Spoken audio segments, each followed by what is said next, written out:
Halo Bronobar semuanya dimanapun kalian berada. Pada kesempatan kali ini saya akan menceritakan alur sebuah film yang berjudul I Spit on Your Grave tahun 2010. Yang mana film ini menceritakan tentang aksi balas dendam yang dilakukan seorang wanita kepada para pelaku yang telah memperkawasnya. Lantas apa saja yang akan wanita tersebut lakukan? Oke, daripada berlama-lama, kita lanjut saja ke alur cerita filmnya. Film diawali dengan memperlihatkan seorang wanita yang sedang berkendara. Wanita ini bernama Jennifer Hills. Dia merupakan penulis novel yang saat itu sedang dalam perjalanan menuju ke sebuah kabin di desa terpencil. Di tengah perjalanan, Jennifer singgah di sebuah tempat untuk mengambil kunci kepada Pak Tua yang tak lain adalah pemilik kabin yang akan Jennifer tuju. Dan setelah sedikit basa-basi, Jennifer pun kembali melanjutkan perjalanan.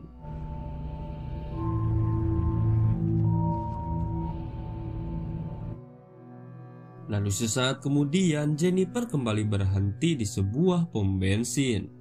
Di sana terlihat dua orang pria yang menyapanya. Pria itu bernama Stanley dan Andy. Selain itu, Jennifer pun dikejutkan oleh kedatangan pria lain yang bernama Johnny. Lalu Jennifer bertanya kepada Johnny tentang alamat kabin yang akan dia tuju. Awalnya si Johnny pun berbaik hati dan menunjukkan arah jalan ke kabin itu. Namun sesaat kemudian dia mulai menggoda Jennifer. Namun saat itu Jennifer tak begitu menanggapinya dan menganggap Johnny hanya bercanda. Lalu tiba-tiba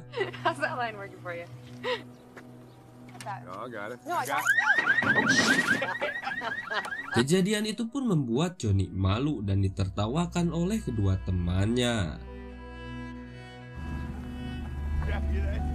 Singkat cerita, Jennifer pun kembali melanjutkan perjalanan dan tak lama kemudian akhirnya dia pun tiba di kabin tersebut.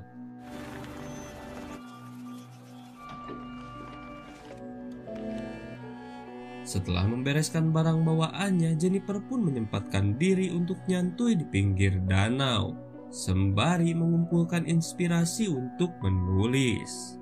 Sore harinya, saat sedang menelpon temannya, tiba-tiba Jennifer dikejutkan dengan suara gedebrak-gedebruk dari arah gudang. Dia pun menghampiri gudang tersebut, namun anehnya di sana dia tak menemukan apapun. Dirasa gudang itu cukup menyeramkan, Jennifer pun kembali ke kabin. Lalu tiba-tiba, dengan kesal Jennifer pun masuk dan mencuci pakaiannya. Di sini terlihat dari luar seseorang sedang merekam Jennifer. Lalu keesokan harinya, saat berniat cuci muka, Jennifer dibuat kesal karena air yang keluar dari keran tiba-tiba kotor. Lalu Jennifer segera menghubungi pemilik kabin dan memberitahukan hal itu. Dan sialnya, setelah selesai menelpon, ponselnya malah jatuh ke kloset. Lalu dia mencoba mengeringkannya menggunakan hair dryer. Tak lama, si pemilik kabin pun mengirimkan seorang pemuda cupu untuk memperbaiki saluran air. Dan tak butuh waktu lama, pemuda yang bernama Matt itu pun berhasil memperbaikinya. Saking senangnya Jennifer pun berterima kasih sembari memberikan Matt ciuman. Sontak saja hal itu membuat Matt salah tingkah, lalu dia pun segera pergi dari sana. Lalu scene beralih pada tiga pria yang sedang memancing, yang tak lain adalah para pria yang berjaga di pom bensin tempo hari. Di sana juga terlihat Matt yang baru datang dan bergabung bersama mereka. Lalu sesaat kemudian tiba-tiba Stanley memperlihatkan sebuah rekaman kepada Johnny dan Andy. Dan ternyata isi rekaman tersebut adalah video Jennifer yang malam itu sedang mencuci pakaian.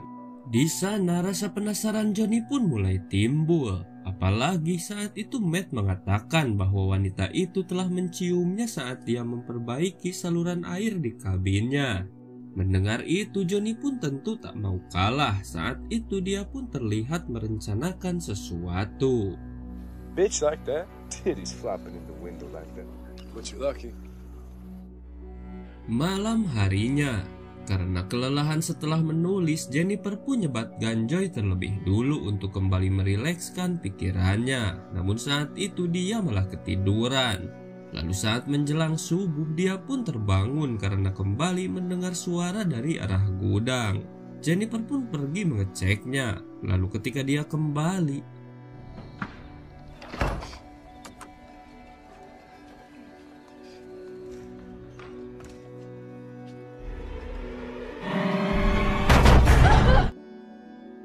Nice shot, huh? sontak saja Jennifer pun panik. Di sana dia berusaha menakut-nakuti mereka dengan menyebutkan bahwa dia akan menghubungi polisi dan pacarnya juga akan datang ke sana. Namun hal itu tak sedikit pun membuat mereka takut. Di sana mereka malah memperlakukan Jennifer secara kasar. No.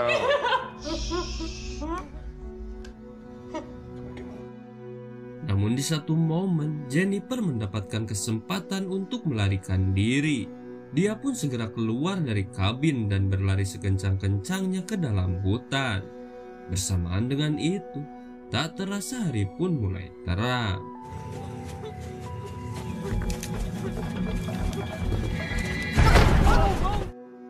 Secara kebetulan, Jennifer pun bertemu dengan Pak Tua pemilik kabin yang saat itu sedang berburu bersama temannya yang merupakan seorang polisi.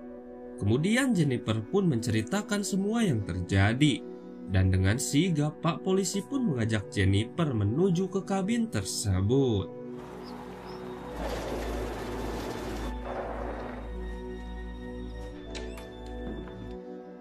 Setibanya di sana, Pak polisi langsung mengecek semua ruangan kabin.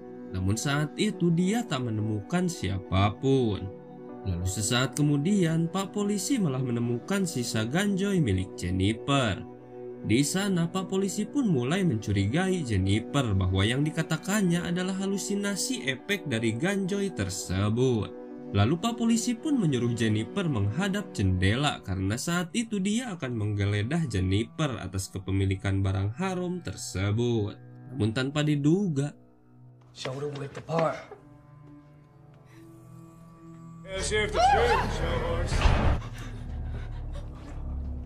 ternyata Pak polisi tersebut pun adalah kawan Johnny dan yang lainnya.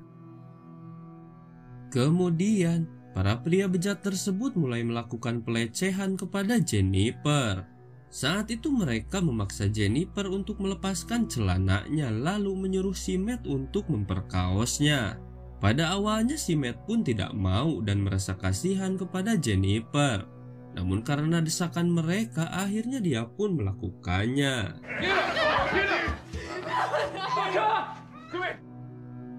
Setelah diperkaos oleh Matt, Jennifer dibiarkan keluar dari kabin.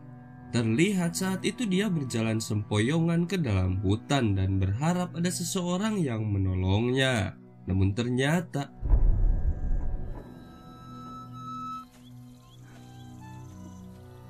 di suatu tempat para pria tersebut kembali menghadang Jennifer. Di tempat ini, para pria pucak tersebut melakukan aksi yang lebih keji. Di sini Jennifer kembali diperkaos dan yang lebih parahnya dia diperkaos secara bergantian sembari direkam memakai kamera milik Stanley. Setelah jadi pelampiasan nafsu para pria itu, Jennifer pun mencoba bangkit. Dengan langkah gontai dan tubuh telanjang, dia berjalan tanpa tujuan. Para pria pucak itu pun mengikuti Jennifer dari belakang. Lalu tanpa diduga,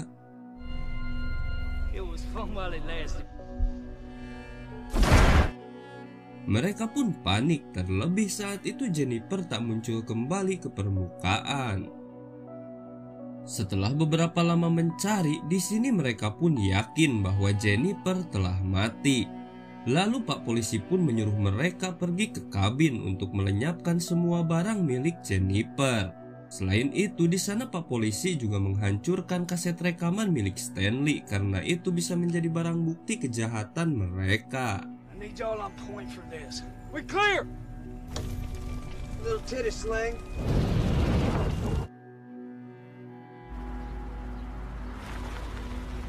Lalu keesokan harinya, Pak Polisi menemui Pak Tua pemilik kabin untuk mengembalikan kunci kabinnya. Di sana dia mengerang cerita dengan mengatakan bahwa Jennifer telah melarikan diri karena ketahuan telah menghisap ganjoy. Tanpa rasa curiga, Pak Tua pun menerima kunci tersebut. Hari berganti hari, sampai saat ini para pria tersebut tidak juga menemukan jasad Jennifer. Mereka pun mulai beraktivitas seperti biasanya, seolah tak ada yang terjadi. Namun berbeda halnya dengan Matt. Saat ini dia terlihat murung dan selalu dihantui rasa bersalah.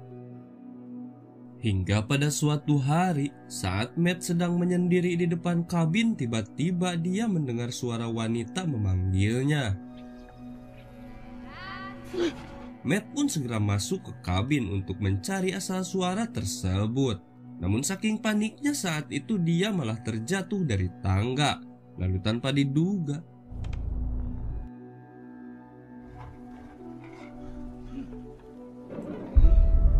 Melihat itu Matt pun berkata bahwa dia yakin Jennifer masih hidup.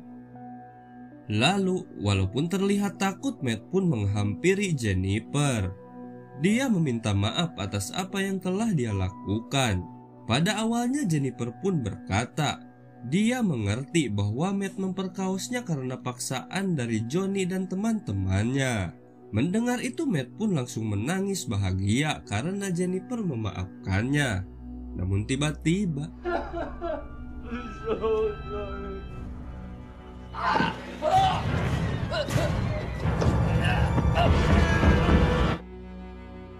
keesokan harinya, terlihat Andy dan Stanley yang saat itu sedang mencari keberadaan Matt.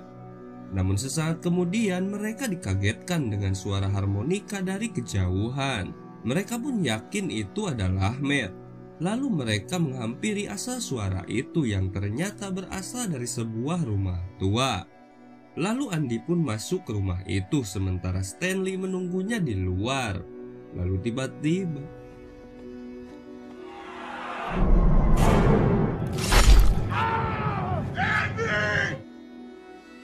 Andy yang mendengar teriakan Stanley bergegas keluar menghampirinya. Namun tanpa dia sadari, Fuck, man.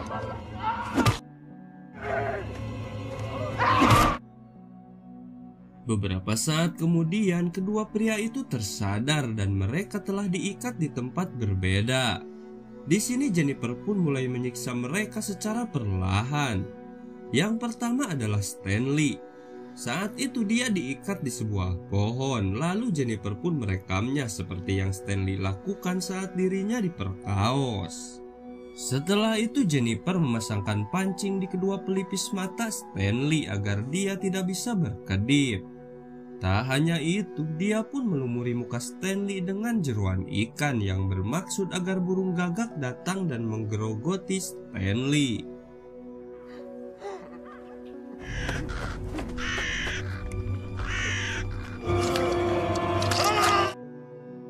Setelah itu Jennifer pun menghampiri Andy yang sudah terikat di atas bathtub yang telah dipenuhi air. Di sana Jennifer menyiksa Andy dengan cara menenggelamkan kepalanya berkali-kali. Dirasa puas, Jennifer pun menaburkan soda api ke dalam air tersebut. Lalu dia mengambil kayu yang menopang tubuh Andy, yang membuat Andy pun tak kuat menahan tubuhnya dan dia pun tenggelam.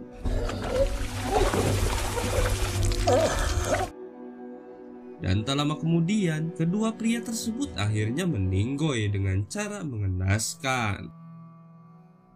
Beberapa waktu kemudian, terlihat Johnny yang sedang berjaga di pom bensin. Lalu dia pun keluar karena saat itu ada seorang wanita yang hendak mengisi bensin. Lalu tanpa dia duga, singkat waktu, Johnny pun tersadar dalam keadaan terikat dan tanpa mengenakan pakaian. Jennifer pun menghampirinya dan mulai menyiksa Johnny dengan mencabuti giginya satu persatu.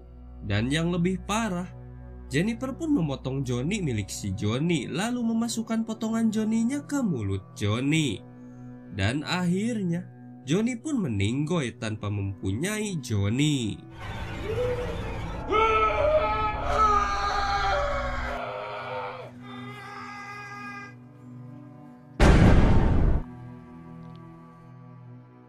Lalu di hari berikutnya, Jennifer mendatangi rumah Pak Polisi dengan berpura-pura sebagai guru privat anaknya. Sesaat kemudian, anak Pak Polisi menelpon ayahnya untuk mengabarkan bahwa dirinya telah mendapatkan guru privat. Lalu Pak Polisi pun ingin berbicara langsung dan menanyakan siapa nama gurunya tersebut. Di sana Jennifer pun menjawab bahwa dirinya bernama Jennifer Hills. Howdy, Sheriff. Really an honor to speak with you, man. Jennifer Hills. Mendengar itu, sontak saja Pak Polisi pun kaget, lalu dia bergegas untuk pulang.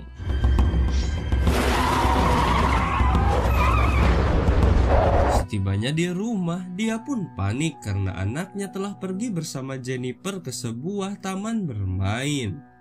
Tanpa pikir panjang, dia pun langsung menuju ke tempat itu. Namun sesampainya di sana, dia pun tak mendapati keberadaan anaknya. Lalu ketika dia kembali ke mobil,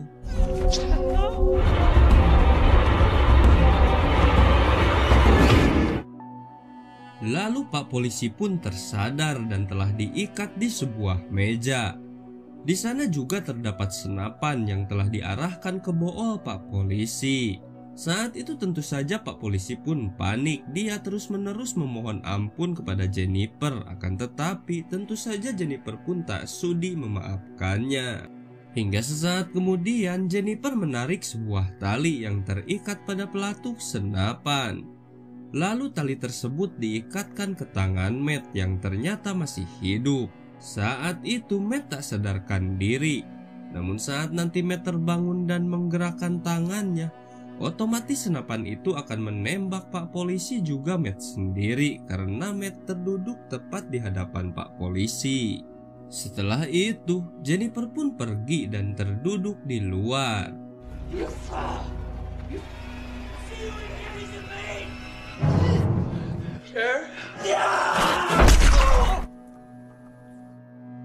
Setelah mendengar suara tembakan tadi, Jennifer pun tersenyum puas. Lalu film pun selesai.